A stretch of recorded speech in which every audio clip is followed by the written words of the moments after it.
how are you today? I hope you are doing great. Today, we will have fun as we learn through this video lesson on selling price of macrame and basketry products.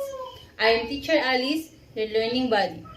This is in addition to your Quarter 2, Module 2 on the production cost and selling price of macrame and basketry products. Have you ever wondered how manufacturers give price for their goods? Why does a Gucci bag cost more than 10,000 pesos, while the locally made bags cost only 300 pesos? How much should a basket like this cost? Today, we are going to talk about how to compute and price a product. What do we call the amount a buyer pays for a product or service? Correct. We call it the selling price or the market price. These vary depending on how much a buyer is willing to pay, how much the seller is willing to accept, and how competitive the price is in comparison to other businesses in the market. So how do we compute the selling price of our product? We will use the selling price formula, which is selling price equals cost price plus profit margin. Let us define the key elements in the formula. Cost price is the price a retailer paid for the product.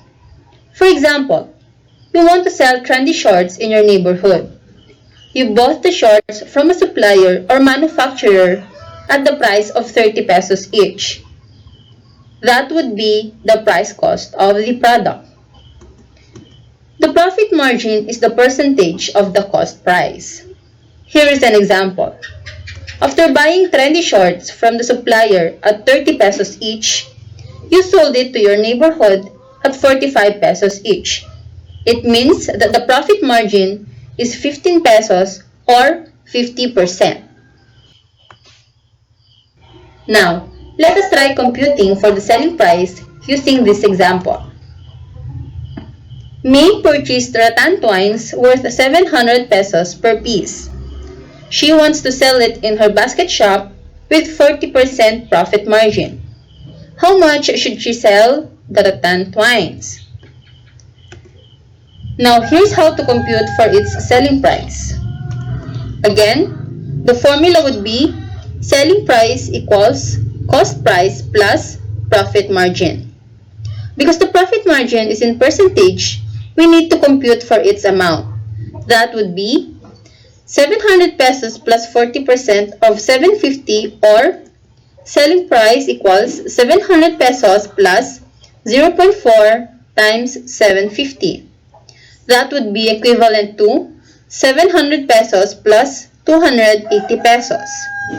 The selling price for the rattan twines would be 980 pesos. Is it clear? Want more examples?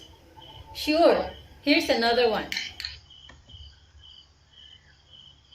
Stacy's business will sell handmade baskets. She purchased bags worth 300 pesos each.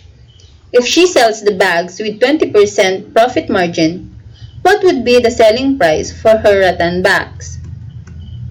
What would be the first thing to do?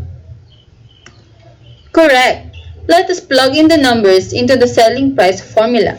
So that's selling price equals 300 pesos plus the 20% of 300.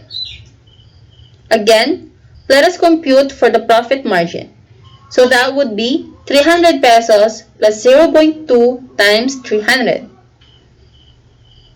Or selling price equals 300 pesos plus 60 pesos. Lastly, add the two figures. That would bring us to the selling price, which is 360 pesos. Quite easy, right? Yes, it's easy and you made it well. Always remember, pricing is one of the most important factors you must consider in whatever business you plan to put up. We compute for the selling price to avoid giving too high or too low price. If your price is too high, Not too many people will be able to afford your product.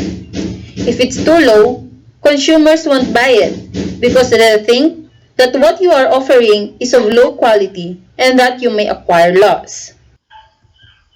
That's the end of our lesson on selling price.